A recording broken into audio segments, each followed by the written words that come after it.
Era una noche fría de noviembre de 1979, en el Hammersmith Odeon de Londres. Queen acababa de terminar Bohemian Rhapsody cuando algo en la audiencia hizo que Freddie Mercury se detuviera en seco. Sus ojos escanearon las primeras filas con una expresión que sus compañeros de banda nunca habían visto antes. Una mezcla de shock, decepción y determinación. Sin decir una palabra, Freddie caminó hacia el borde del escenario. Tomó el micrófono y pronunció las palabras que cambiarían para siempre la forma en que Queen se relacionaba con su público. Luego, hizo algo que nadie esperaba. Abandonó el escenario en medio del concierto, dejando a 3.000 fanáticos en completo silencio. Suscríbete y activa la campanita para descubrir cómo un momento de crisis se convirtió en una de las lecciones más poderosas sobre la autenticidad en el mundo del rock. El Hammersmith Odeon era más que un simple venue para Queen. Era su hogar espiritual en Londres, el lugar donde habían forjado su reputación como una de las bandas de rock más electrizantes del mundo. Esa noche de noviembre, la banda estaba promocionando su álbum Crazy Little Thing Called Love, y las expectativas eran altísimas.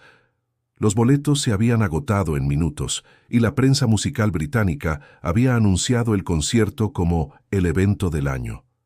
Freddie Mercury, a los 33 años, se encontraba en la cúspide de su poder vocal y escénico, pero también en un momento de profunda reflexión personal sobre lo que significaba ser un artista auténtico en una industria cada vez más comercializada. Las semanas previas al concierto habían estado llenas de tensión. La banda había notado un cambio sutil pero preocupante en el comportamiento de sus audiencias. Los conciertos se estaban volviendo más predecibles, más mecánicos, como si tanto la banda como el público estuvieran siguiendo un guión invisible. Brian May había expresado su preocupación a Freddie sobre la pérdida de espontaneidad en sus shows, mientras Roger Taylor se quejaba de que los fanáticos parecían más interesados en ser vistos que en realmente escuchar la música. John Deacon, siempre el observador silencioso, había notado que muchos asistentes llegaban tarde, se iban temprano y pasaban más tiempo hablando entre ellos que prestando atención al espectáculo. Era como si Queen se hubiera convertido en una experiencia social más que musical. Freddie Mercury había llegado al venue esa noche con una energía diferente. Sus compañeros de banda notaron que estaba más callado de lo usual durante la prueba de sonido, más observador, como si estuviera evaluando cada detalle con una intensidad inusual. Brian May afinaba su guitarra Red Special con la precisión de un cirujano, pero podía sentir la tensión en el aire. Roger Taylor ajustaba sus tambores con movimientos mecánicos, sus ojos ocasionalmente dirigiéndose hacia Freddie, quien caminaba por el escenario vacío como un león enjaulado.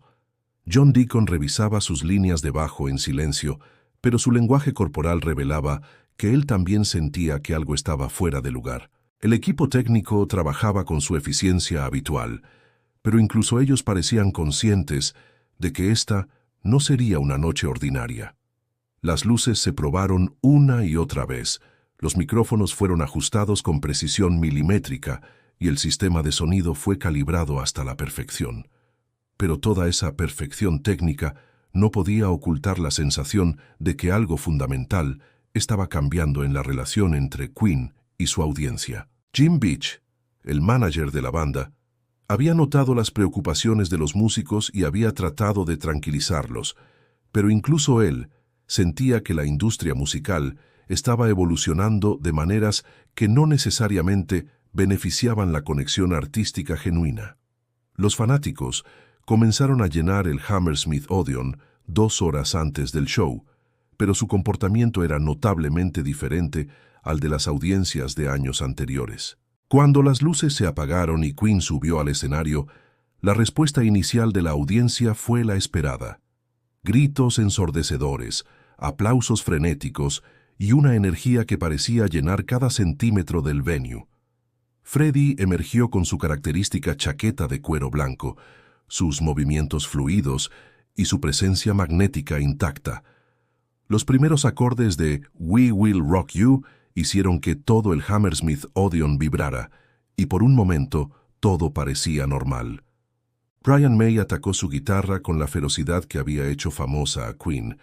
Roger Taylor golpeó su batería como si estuviera liberando años de energía acumulada, y John Deacon creó esa base rítmica sólida que servía como columna vertebral de la experiencia Queen. Freddie corrió de un extremo al otro del escenario, interactuando con diferentes secciones de la audiencia, haciendo que cada persona se sintiera parte del espectáculo.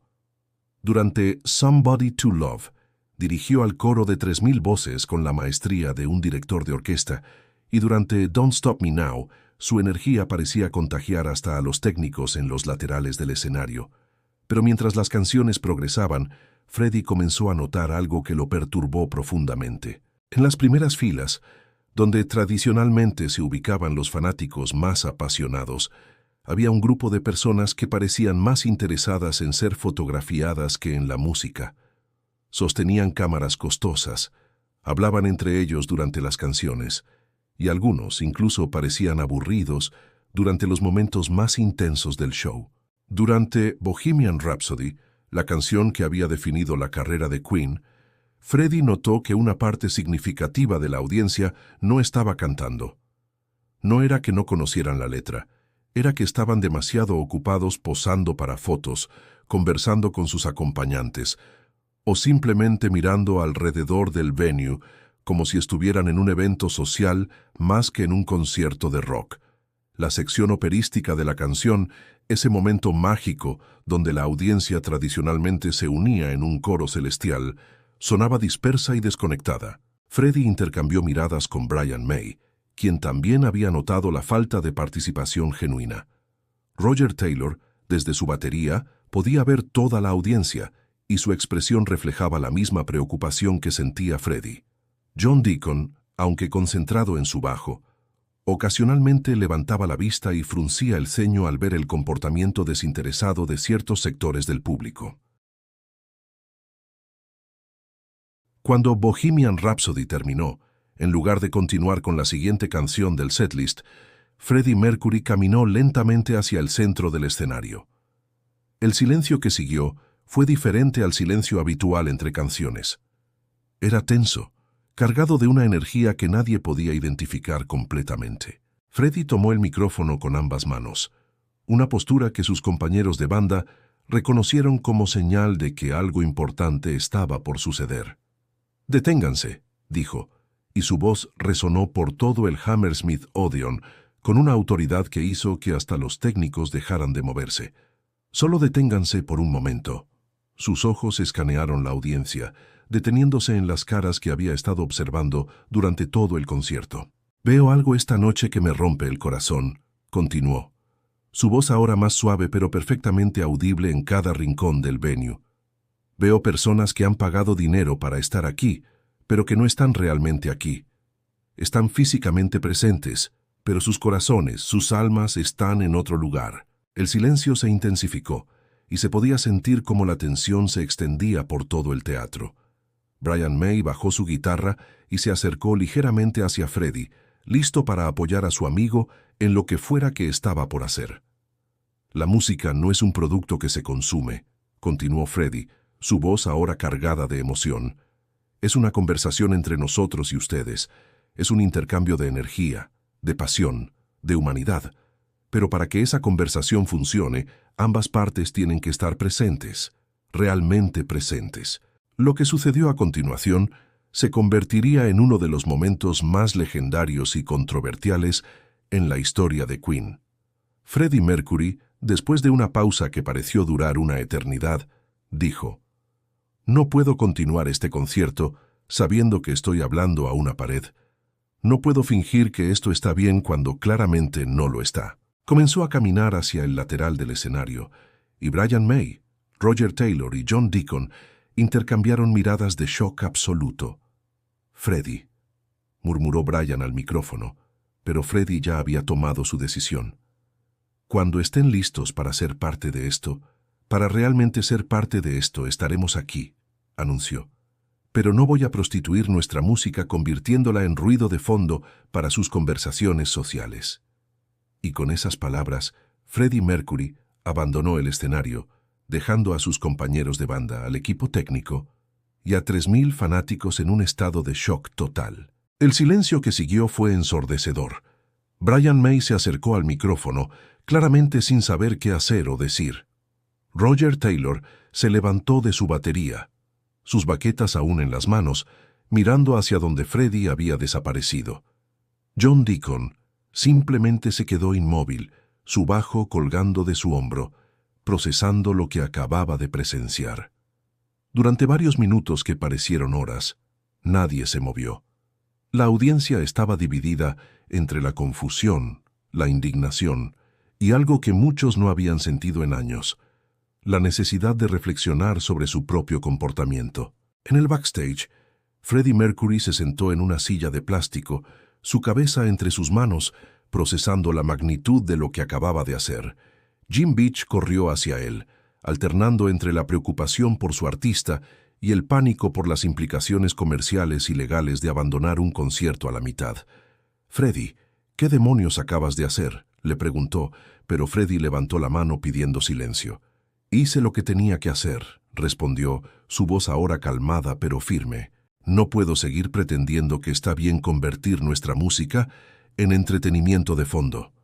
Mientras tanto, en el escenario, algo extraordinario comenzó a suceder. Los miembros de la audiencia que habían estado conversando, posando para fotos y comportándose de manera desinteresada comenzaron a sentir el peso de las palabras de Freddie. Algunos se sintieron avergonzados, otros indignados, pero muchos experimentaron algo que no habían sentido en mucho tiempo: la necesidad de examinar su propia relación con la música y el arte. Brian May, después de consultar brevemente con Roger y John, se acercó al micrófono. «Freddie tiene razón», dijo simplemente. «La música merece respeto. Ustedes merecen respeto. Y nosotros merecemos respeto». Sus palabras resonaron con una honestidad brutal que cortó a través de todas las pretensiones y convenciones sociales. «Vamos a tomar un descanso de 15 minutos», anunció Roger Taylor. «Si cuando regresemos están listos para ser parte de esto realmente, continuaremos. Si no, entenderemos». Durante esos 15 minutos, el Hammersmith Odeon se transformó. Las conversaciones que surgieron entre los asistentes no eran las típicas charlas superficiales de un intermedio de concierto, eran reflexiones profundas sobre lo que significaba ser parte de una experiencia artística. Muchas personas admitieron que habían venido más por el estatus social de haber asistido a un concierto de Queen que por amor genuino a la música. Otros reconocieron que habían perdido la capacidad de estar completamente presentes en cualquier experiencia, siempre dividiendo su atención entre el momento actual y la necesidad de documentarlo o analizarlo. Los fanáticos más jóvenes hablaron con los mayores sobre cómo había cambiado la cultura de los conciertos, mientras que los veteranos compartieron historias de shows anteriores donde la conexión entre artista y audiencia había sido eléctrica y transformadora. Algunos asistentes decidieron irse, sintiéndose ofendidos por lo que percibían como un sermón condescendiente, pero la mayoría se quedó, y más importante aún, se quedó con una nueva conciencia sobre su papel como audiencia. En el backstage, Freddie había sido acompañado por sus compañeros de banda, quienes, después del shock inicial, expresaron su apoyo total a su decisión. «Ha sido necesario durante mucho tiempo», admitió Brian May, «solo que ninguno de nosotros tuvo el valor de hacerlo». Roger Taylor añadió: «Si esto significa que perdemos algunos fanáticos superficiales pero conservamos a los reales, vale la pena».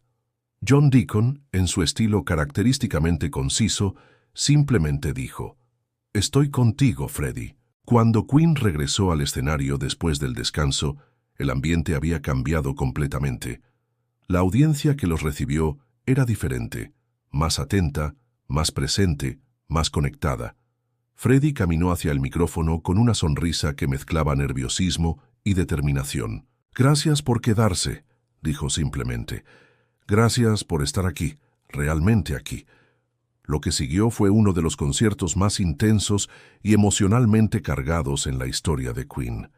Cada canción fue recibida con una atención y una participación que superaba cualquier cosa que la banda hubiera experimentado antes.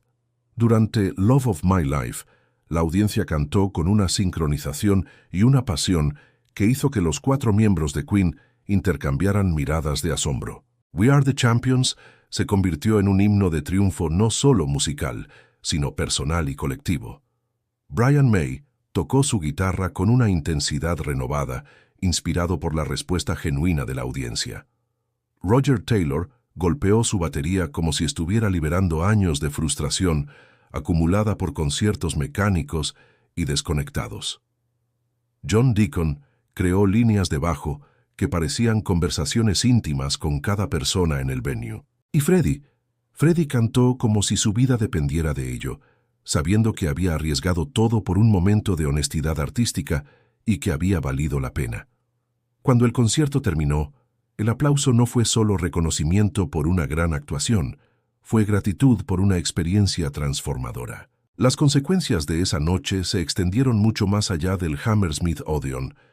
La historia se difundió rápidamente a través de la prensa musical, dividiendo opiniones de manera radical.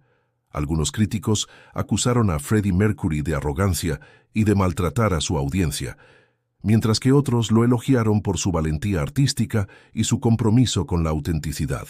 Los fanáticos que habían estado presentes esa noche se convirtieron en evangelistas de una nueva forma de experimentar la música en vivo, compartiendo su transformación personal con otros y creando un movimiento grassroots que influenciaría la cultura de conciertos durante décadas. Otros artistas comenzaron a hablar abiertamente sobre sus propias frustraciones con audiencias desconectadas, y algunos incluso adoptaron estrategias similares para fomentar una participación más genuina en sus shows. Las escuelas de música comenzaron a enseñar el incidente como un caso de estudio sobre la responsabilidad mutua entre artistas y audiencias. Sociólogos analizaron el evento como un ejemplo de cómo el arte puede servir como catalizador para el cambio social y personal. La frase de Freddie, "La música no es un producto que se consume, es una conversación", se convirtió en un mantra para músicos y fanáticos que buscaban experiencias más auténticas y significativas. Años después, muchos asistentes a ese concierto describirían esa noche como un punto de inflexión en sus vidas, no solo en su relación con la música, sino en su forma de abordar todas las experiencias artísticas y culturales.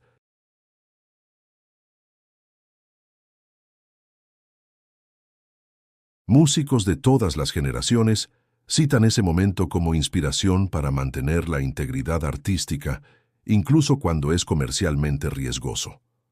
La noche que Freddie Mercury abandonó el escenario se convirtió en la noche que redefinió lo que significa ser una audiencia, recordándonos que cuando vamos a un concierto no somos solo espectadores, sino participantes activos en la creación de algo mágico y transformador. Así que la próxima vez que asistas a un concierto, una obra de teatro o cualquier experiencia artística, recuerda las palabras de Freddie Mercury: "El arte es una conversación, no un monólogo".